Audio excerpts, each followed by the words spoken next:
We have a guest in the studio. She is from South Africa. She arrived in the country last evening. She's here before she's had her breakfast, but no, she's okay.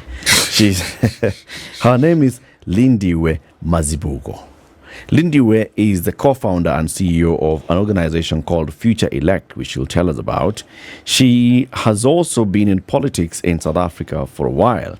She worked for the Democratic Alliance Party in South Africa, and then she also decided to go into elective politics, and in 2008 became the fourth youngest candidate in South Africa to go into parliament. Elected in April 2009, appointed the Democratic Alliance's national spokesperson and shadow deputy minister for communication.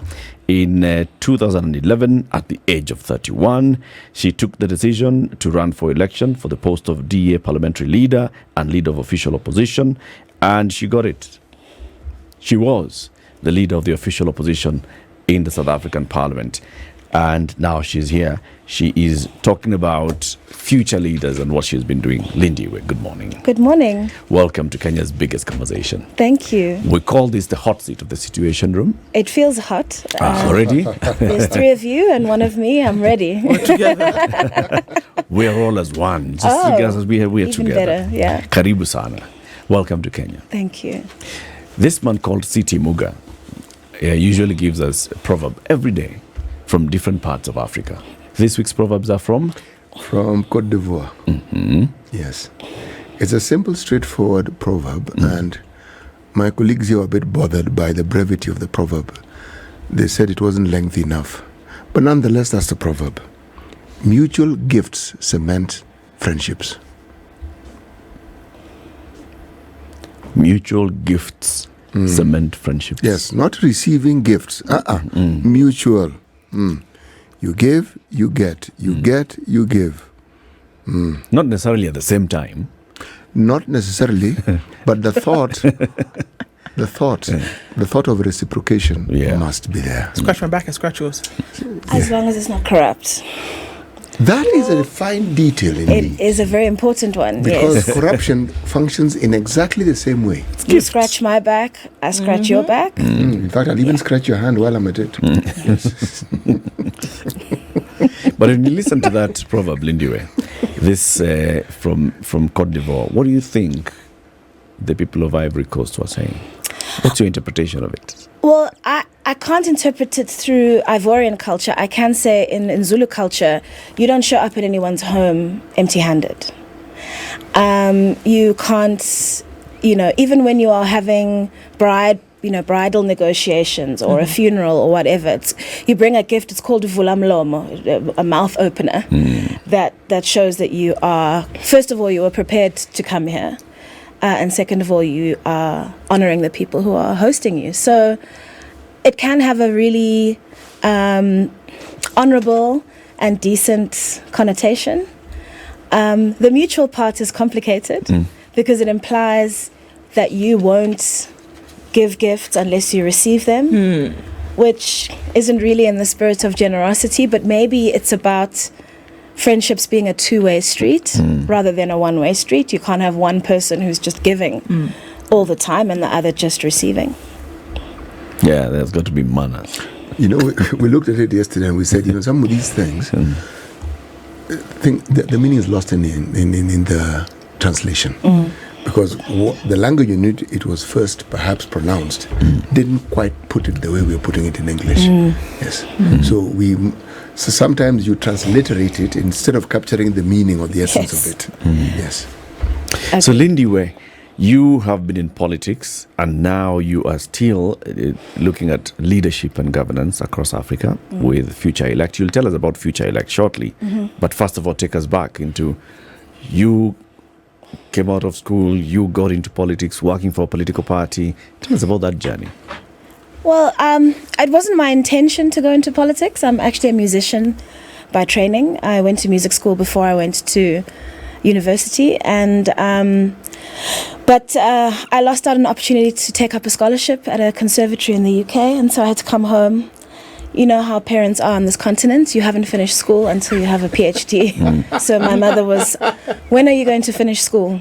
So I went back to university and I registered for a variety of strange subjects: Latin, media, English, French, and then over the time that I was at UCT, I sort of became a little bit politicized in the sense that I was disillusioned with the current regime and interested in whether there was an alternative. So, UCT is University of Cape Town. University of Cape Town. Okay, yes. And so after I graduated, I did a postgraduate degree because that wasn't enough for my mother. So when are you doing your honors? When are you doing your masters?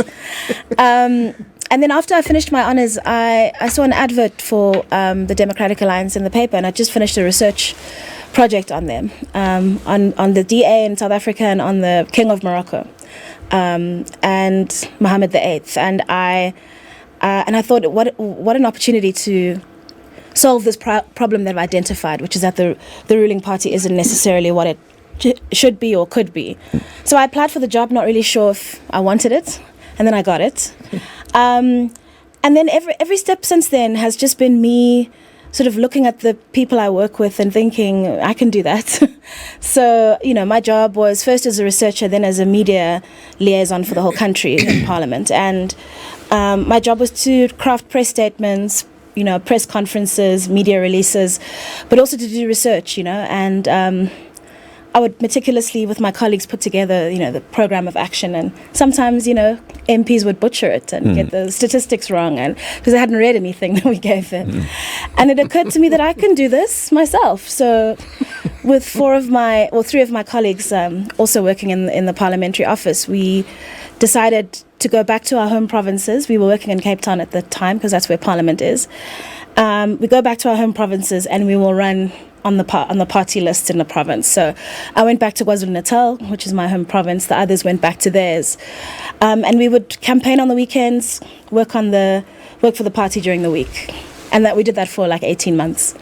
3 of us got elected, and then the one was appointed to the upper house after somebody fell away from his province's party list. And then midway through the term, we were frustrated with the current leadership of the party? Of the party in Parliament. It wasn't representative of us as young Africans. And so we looked at each other and we said, what can we do? And, if not him, then who? Then us. So at that time, I was the party spokesperson for the Democratic Alliance. So I had already built a quite strong public profile. And that combined with the work that I had been doing, sort of defending the party's actions, some of which I didn't agree with, convinced me that we needed to be at the decision-making table. We couldn't be sitting on the outside still crafting messages for other people or covering who don't even other read people's mistakes. Exactly.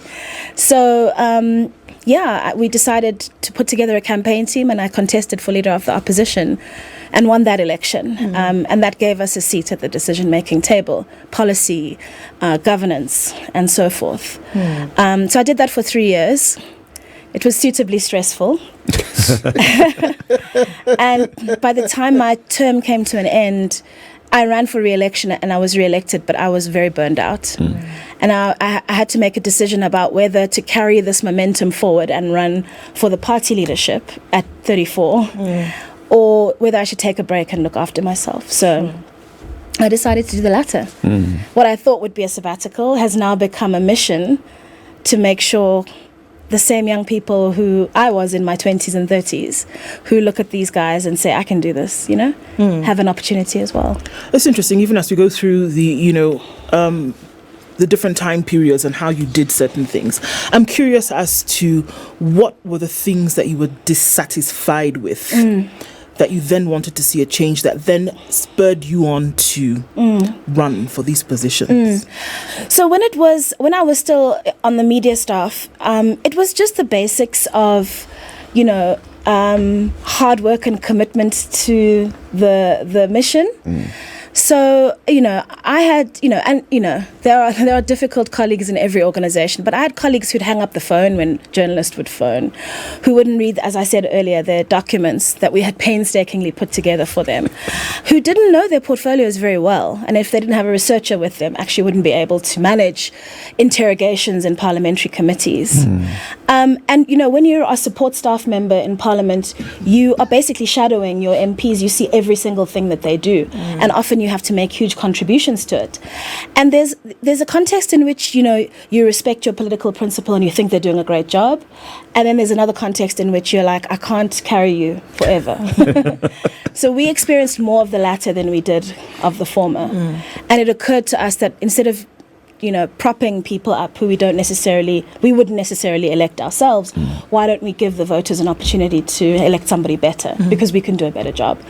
And then once we were in office, we realized that the parliamentary party hadn't taken much interest in young people's issues. South Africa has a huge unemployment rate. 71% of young people are unemployed. It's been stuck at that figure for almost 10 years now. And so we had a couple of ideas about how, and by we now, I mean it was myself and my 3 colleagues, but we also met other young MPs from around the country. There weren't many of us, but we had a view that the party needed to take youth issues more seriously. And so we put together a campaign to implement a youth wage subsidy in South Africa to overcome the barriers to first-time work for young people. We have a horrible education system in South Africa, a legacy of apartheid, but not improved under the current circumstances. And as a result, there are more people than there are available jobs at the entry level. There are lots of skilled vacancies and we can't fill those, but entry level jobs are oversubscribed. If a supermarket chain advertises 5 jobs in a small rural province, 2,000 people will show up, and often there's a clamor for those 5 jobs. So we wanted to lower the barriers, because what this means is it gives employers an advantage. They can pick and choose. They can say things like, oh, you must have a driver's license, and you must have a degree in physiology, to pack these vegetables. So we were like, what if we create a tax incentive, which has been done in other countries, that gives employers a discount through their taxes for employing first-time workers. So if you employ people with experience... Repeat that again. It's a tax incentive. So effectively, if you can demonstrate that any number of your employees are first-time workers, this is the first time they've ever worked, you get a tax rebate on their salary. So you pay them, and then the tax authorities rebate you a part of their salary, because what you're doing is you're contributing to skills development and training. You're doing what high school can't do, which is to prepare them for the world of work. You're also addressing a deficit in youth unemployment. So we spent 2 years fighting for that, marching for that, drafting laws for that, calling press conferences that no one came to, putting together the chairs and the the posters and the banners ourselves, and then sitting in front of them and acting like someone else had done it. Everything we needed to do to bring attention to this issue. We even built a website with a counter of how many young people in numerical numbers are unemployed in South Africa, and the number was climbing. And eventually we managed to get a draft of the bill passed in Parliament. And you're saying you were doing this as a caucus of young legislators, not only from your Democratic Alliance party, but from other parties as well? No, at the time it was just from our party. Okay. I'm sure there were young MPs in other parties who supported the idea, but it was very much something that we were fighting for. It was DA-led. It was, okay. And it was, again, it's best practice in other economies around the world to address the labour crisis amongst young people. But there was a challenge with trade unions who were concerned that if first-time employees are cheaper than experienced employees, then experienced employees will be replaced. And again, that's based on a theory of scarcity. If you're experienced, you should be moving through the ranks. The entry-level jobs are for people who haven't worked before. They should be. So that was a big challenge politically for us, certainly with the governing party. But I think the other opposition parties understood the value of the policy. That's why it got a majority in Parliament. The Youth Employment Tax Incentive, it was passed, I think, in 2013. And it's been law in South Africa ever since. You can now receive a tax rebate for hiring first-time workers.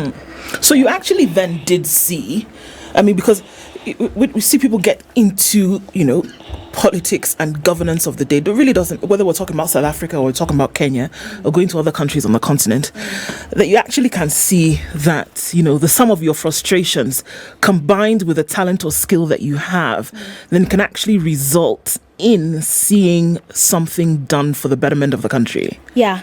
Nothing is as extraordinary as the first time you either work in Parliament or you become a representative in Parliament and realize, first of all, how big your voice is. You can speak for your community in ways that the media and important voices would never ordinarily listen to or hear.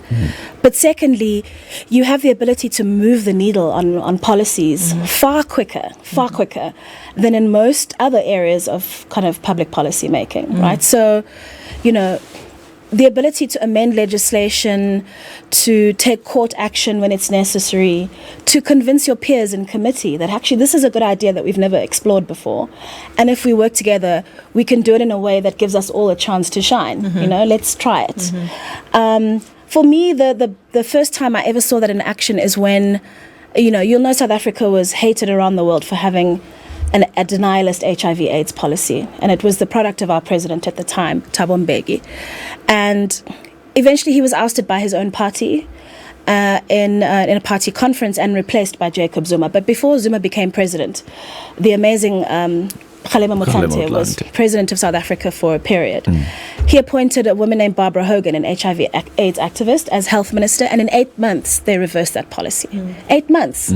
The only difference was who was in the power position. It wasn't actually. The Treatment Action Campaign had marched, international lobby organizations had begged the South African government, please, and it was presented as this intractable, difficult, challenging issue that needs thinking. Really, it was one man's prejudice against science and his sway over his party, which meant that they were willing to let him run with this issue. As soon as he was replaced, the policy was gone. So that, I was a staff member in Parliament at the time, and that really impressed upon me the fact that in this arena of 400 individuals writing laws and making policy, it's possible to shift the needle very quickly and very effectively, provided the right people are in office to do it. Yeah. You went and worked for the party. You are not working for an MP. You are not employed by an individual MP. No. You are working under a structure of a political party. Yeah. That's the one that now you are reporting to. Do you think that was making it easier for you, even as you were doing the research and preparing communication for the party? Just before you got elected, was it making it easier for you to contribute to the party, as opposed to if, for example, you were working for an individual politician who was not reading your... That's such a great question.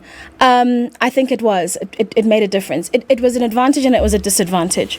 The advantage was that all the MPs from around the country knew me. So even if I had never been to meet the Limpopo structures, the Limpopo representatives had met me in Cape Town and had worked with me and had press statements issued by me and edited by me and so forth. The disadvantage is that they saw me as an interloper. They're real politicians. I'm just an official. So, there's an opportunity and there's a challenge. And that's why when we ran, we understood that we couldn't just, negotiate our way onto the party list. We actually had to go and do door-to-door campaigns and do all the groundwork that our colleagues in the provinces were doing. Because there's two halves to an MP's job. You're in the legislature legislating. In most countries, it's Monday to Thursday. And then Friday to Sunday, you're in your constituency doing constituency work. Until we started campaigning, we had only seen one half of that job. And only when we hit the provinces on the weekends did we realize that this job is double the size of what we actually think it is. And I think that was sobering for us to realize that although we thought we can do this job, well, we're not perfect, we're not special. There are parts of it that are difficult. But for me, the best part was that I finally met the people we're talking to, the people who vote for us, the people who, don't vote for us and want to be convinced, And so, that is the difference. I think if you work for one individual, that person, even if they're very powerful, you become a proxy for them as an individual. And you're limited. And you're very, very limited by that. Whereas in a party system, it becomes possible for you to make connections with decision makers across the board. Do you think you became too big? Me? Yeah. No. I don't think I've become big enough yet. Context of why I'm asking this question is, at the point when you were leaving office, Yeah.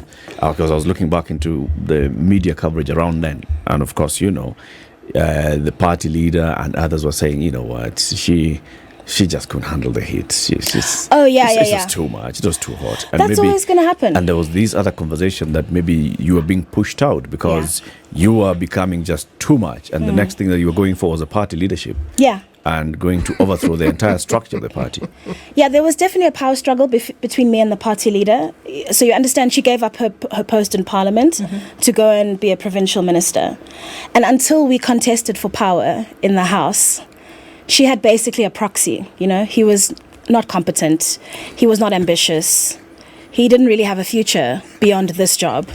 He had no ambitions beyond, this was the pinnacle of what he'd done. Was he alive? Oh, he's alive and well, and he knows how I feel about him. At that time. He was not very many things. Yes. I think one of the things that often happens in politics, and people complain about this in the civil service, is if you've been there long enough, you just become the next logical choice. Yeah. Right. I've encountered a lot of people like that in politics. The next logical choice. You've been around. They love the word experience when you're young. You're not experienced. What does that mean? Well, it means I haven't sat in the benches doing not much for 25 years. And if people bumped into me in the street, they wouldn't know what I had done for them as voters, right? So that's what experience for some people means. So, Power struggle. For her, it was great to have somebody who didn't outshine her, didn't threaten her, and didn't make her feel anxious about the upcoming conference. Politics is a contestation, internally and externally. And, you look at someone like Tony Blair, he looked for a successor who wouldn't outshine him, It often happens in politics.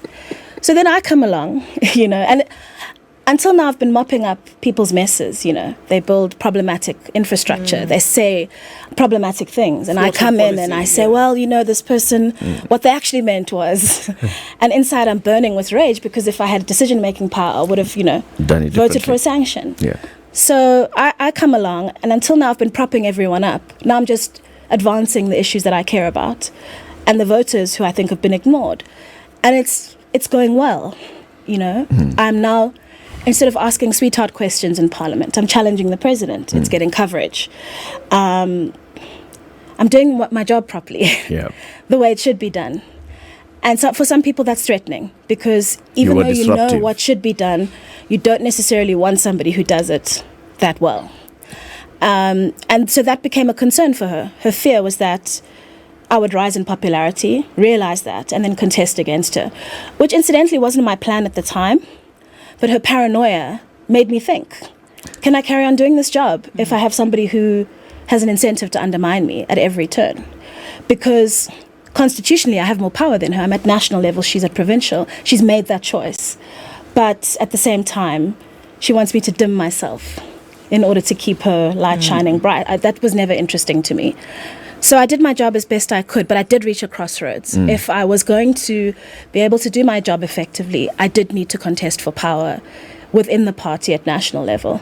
But I decided I was not willing to be pushed into that corner just because somebody was, restricting my ability to do this job. Because then I would have been, 34 years old, having finished a term in Parliament, picking up another one, leading a whole political party with thousands of public representatives. One of the things you do when you're a party leader, and I've experienced this just as a parliamentary party leader, is you spend so much time on the phone with your public representatives. They need interventions, they need support, they need advice, they need counsel, they need, so you are an actual leader of thousands of public representatives and then millions of voters as well. In Parliament, I was able to focus on just under 100 MPs, plus the 4 million people who had voted for us, plus the other, 15 million who hadn't. Okay, so, and that's, I think, it's a far less complex position to be in when you're 34 years old. But I felt very strongly that I hadn't paid enough attention to my personal life. I hadn't built enough networks outside my political party. And to return to my mother, I hadn't finished school yet. so that's why. So that's why I resigned, and that's why I went straight back to university after my resignation. For someone to be a hard-nosed politician, as our delightful guest is, And then you sort of like leave that aside and decide, you know what, there are the things I can do with my life. There must be a very good reason, because the person hasn't changed really. The thinking may not have changed by this vehicle that you've now chosen, because it's a vehicle. Why this vehicle as opposed to the previous one? Well, they're two different things. The one was a political party, of which I was a public representative. This is a non-profit organization. We're also non-partisan. So we have program participants from across the political spectrum: ANC, EFF, Democratic Alliance, ZANU, Triple C, SWAPO in Namibia, a variety of political backgrounds, and no political background. There are people on the program who don't have a political affiliation. The reason I started it the way we started it is because that's my experience of politics. You don't spend all day in your party caucus. You spend it with your opponents negotiating and drafting laws and climbing down and saying, okay, I can do this if you do that. And the times when politics becomes untenable is when, in places like the United States, it becomes so polarized they can't even pass a budget, right? So our view is, if you can create a space for young people on this continent to burnish their own leadership skills, to acquire the ability to influence, persuade, negotiate, and so forth, and also learn more about political systems before they run or even while they're in office, but do it in an environment where they have to deal with the stress of not everyone not agreeing with them on policy. If you can create an environment where even people who don't agree on policy have the same values, so they don't, they're anti-corruption, they believe in, democracy, universal suffrage, self-determination, they believe in equality for men and women, and so on and so forth. I think then you have an opportunity to build a new kind of politics that might just be as volatile at the negotiation stage, but will ultimately result in laws being passed, budgets being passed, decisions being made, and political violence coming down, right? I mean, one of my experiences in politics was, we would fight with each other on the parliamentary floor and then go into the courtyard and people would smoke cigarettes together and say, why did you say that about me? No, I have to do this. But people only see this part on camera. Yep. And they burn each other's houses because of what they see on camera. Yep. And, their lives are at stake because of what they see on camera. And the people who are leading them don't even tell them. Well, actually, we're laughing together in the parliamentary bar at 10 o'clock at night when we walk out of a committee meeting. So I thought, what if we could bring that ethos of negotiation, collaboration, a little bit more to the fore and empower young people to do that work before they go into office or while they're still young in office.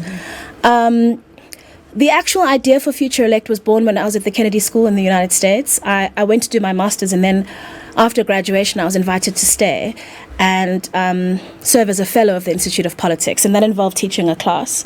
Mine was called How to Build a Democracy, Lessons from Southern Africa, and we had Tendai Biti from Zimbabwe, Joyce Banda from Malawi, Tito Mboweni from South Africa, and a couple of others come and guest lecture. And my thinking was we would show sort of American and Northern European students what it's like to be building democracies from the ground up, which most of us in the region in Southern Africa were doing.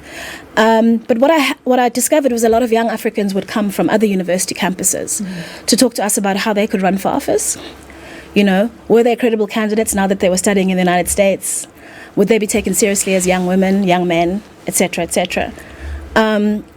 And a chip that I had on my shoulder for a long time, which is that young people don't want to be in politics, was just like completely dissolved. Like, it's not true. The only barrier is knowledge and networks. So I thought, what if, at this elite university, if I put on a Harvard letterhead an invitation to a political elder, invariably they'll come. Yeah. Why aren't I doing the same thing back at home? Why aren't we creating spaces like this where a young person from Zimbabwe can talk to the former finance minister about hyperinflation and political contestation? And so that's the program we built. And in fact, all of those individuals have now, most of them have joined us in Southern Africa for the program there. Again, across the political spectrum. A combination of an intergenerational dialogue with political elders, but also a peer dialogue, because there's now lots of young people in parliaments as well who can share their experience. And I thought if we can couple that with personal leadership development work, the kind we never had in the early 2000s, we were just diving in, no self-care, no therapy, just Deep end. just diving Learn to in, swim. long hours, microwave food, etc., and thinking, it's so honorable, and then just like destroying ourselves in the process. If we could build a program where knowledge of the self and care of the self are part of the sort of leadership trajectory, the journey, but in addition, you're building hard skills and you're becoming what Tendai Biti calls craft competent, in the political space. You can then run a campaign and go out into office and have a community of practice of young people and women who are rare in politics, who you've learned with, fought with, engaged with, made up with, whatever, over the course of 9 months. And then an alumni community of hundreds of young people from initially across the SADC region. Now we want to do that in the East Africa region and in ECOWAS.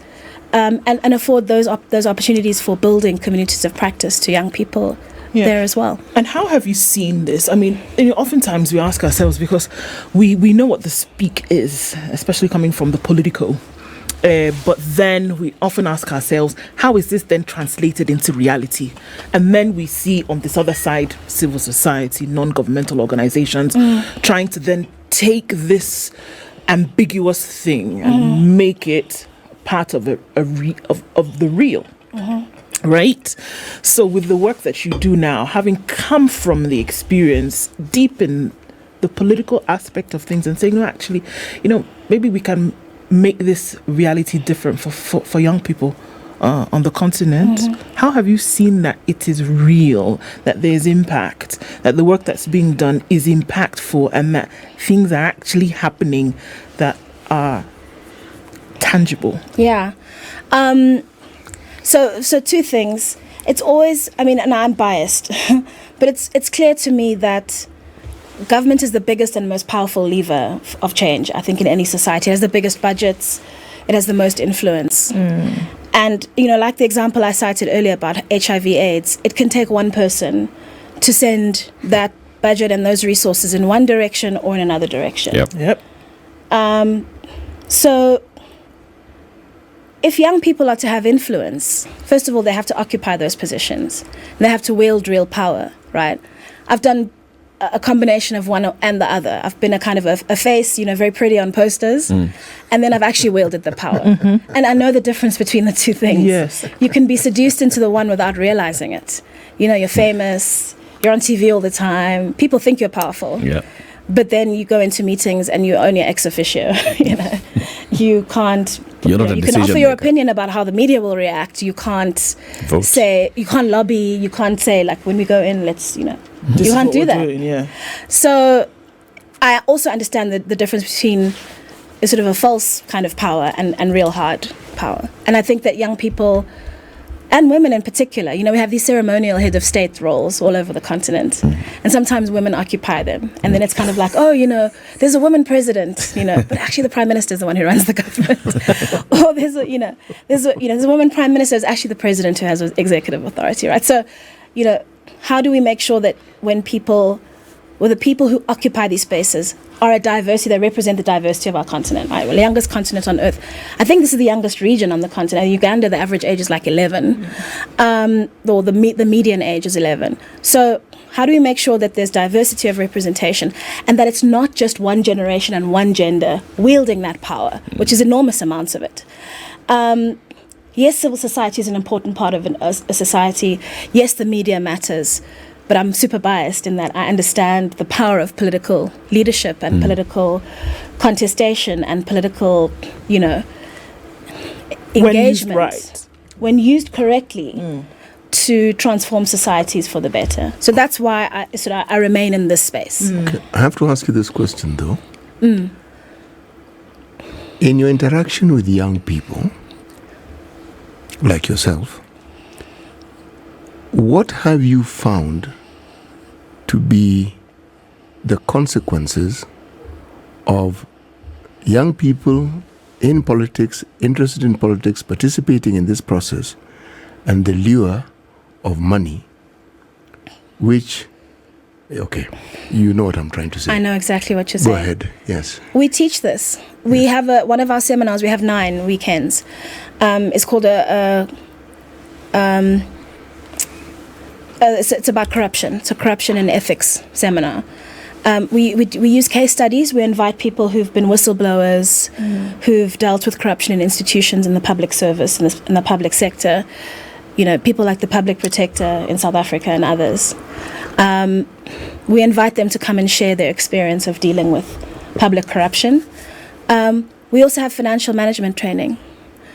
We require our fellows to look up the salary of the job that they're going to run for and ask their partners if they're okay with the cut. And ask themselves if they think that's enough for them to fund their expectations of life. Because we firmly believe that one of the reasons people become corrupt is a combination of need.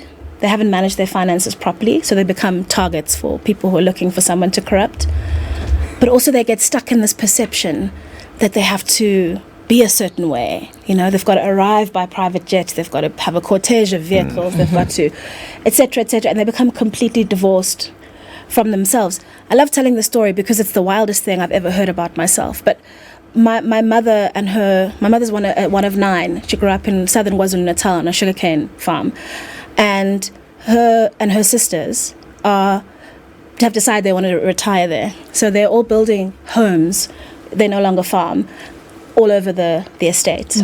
My aunt, my mamncane, my younger mother, was the first to build. She's a PhD university professor, highly accomplished woman, and successful and wealthy in her own right. And she built this magnificent home there. And that house, in villages, there's no street signs or anything. So when you give people directions, you say, the church, the whatever. Next to the White House. My mamncane's house is called Lindiwe, which means Lindiwe's place. Why? Because they know that's my family's village. And they assume I went into politics, I got rich, and with my money I built mansions in my village. That's the assumption. So when people are like, how do I get to X, Y? Oh no, turn right at Lindiwe's place, and then keep going and you'll see it. Yeah. And the name is stuck. No, I mean, no one will let it go. I'm never there, but that's the name of that house. That's association. It's Lindiwe's house. And as the others start to spring up, the association will continue. Now, I did nothing to contribute to that association. It's just a way people think about politics in South Africa. They think of it as a place to get wealthy, take that money, and enrich your people. Your village, your town, your family, not the whole country. We need to change that perception. And one of the ways we change it, people didn't wake up with that idea in their head. They were taught it by the politicians we have in the space. So we need to model a different type of political leadership. People who fly commercial, who take public transport, who call Ubers, But do you have a situation where there's a growth in role models among the youth? People who are successful. Yeah. And can be pointed to and said, that person. People who model these very values that you're speaking of. Yeah, no, not in politics, not yet. But I think as we support new entrants into the space, we have to help them live out the values that are enshrined in the law and in the ethics of being a public leader. I think there's examples in business. But I think, if you've been a successful tech entrepreneur, if you're the founder of Flutterwave and it's just been valuated in Nigeria at like $3 billion, you can fly private jet if that's what you want to do. There's nothing corrupt about that. You've earned that money.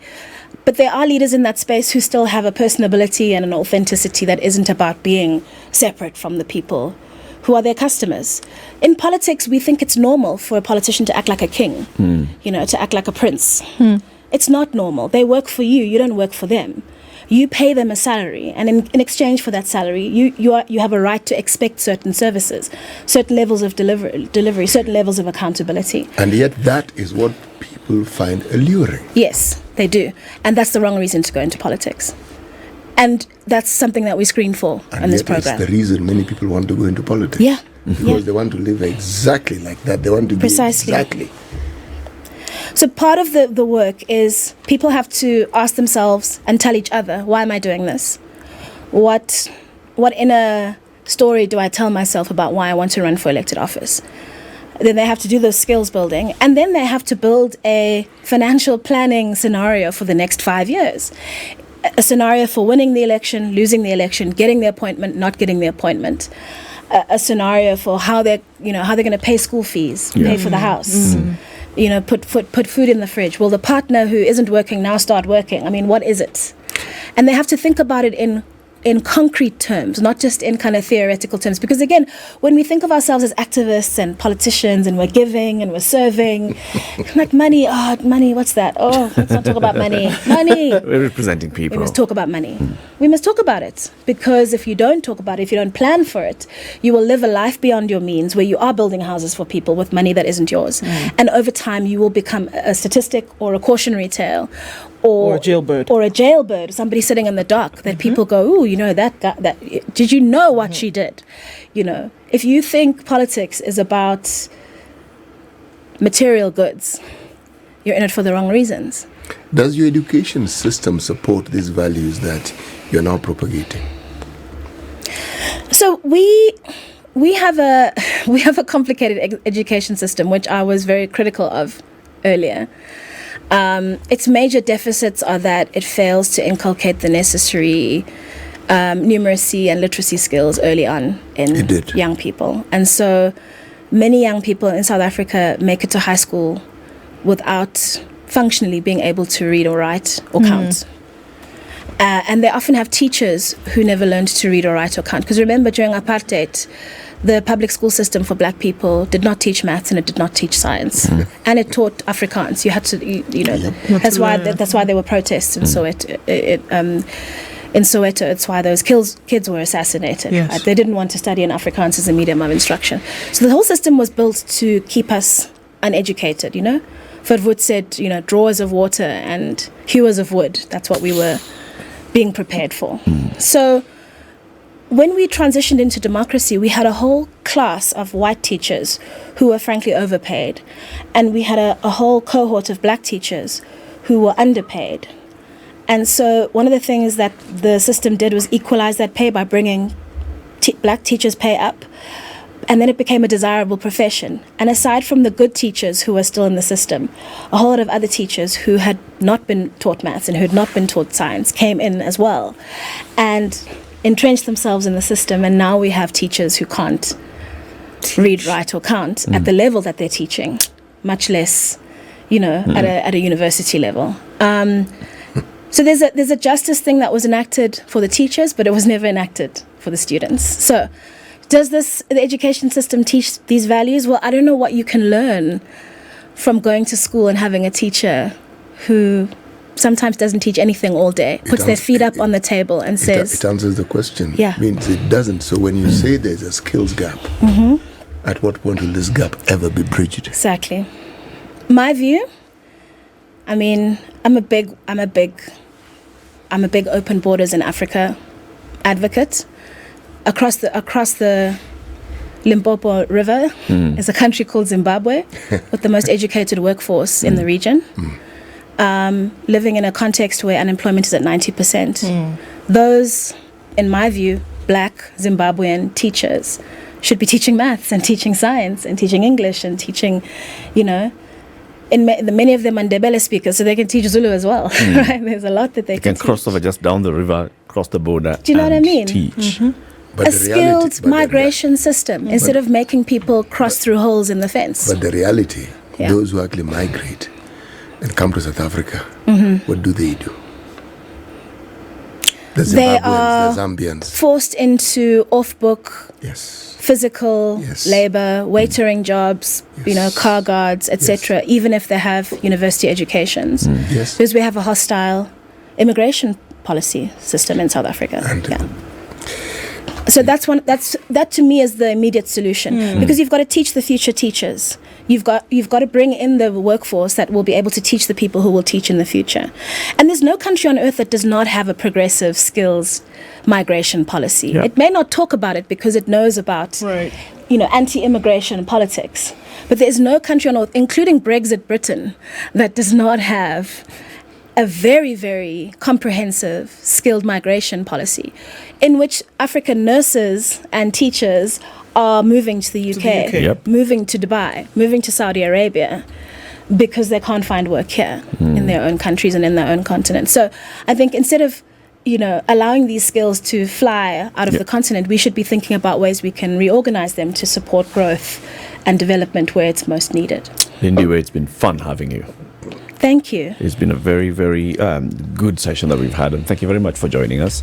Thank you for visiting us on Spice FM, and enjoy your time here for the meetings that you'll be having. Thank you very much. Lindiwe Mazibuko is the co-founder and CEO of Futurelect. She is a former leader of the official opposition in the South African Parliament and a member of Parliament with the Democratic Alliance. She's been telling us about what she's doing now with Futurelect, championing the leaders of the future and teaching young people, particularly women, on how to get into political leadership.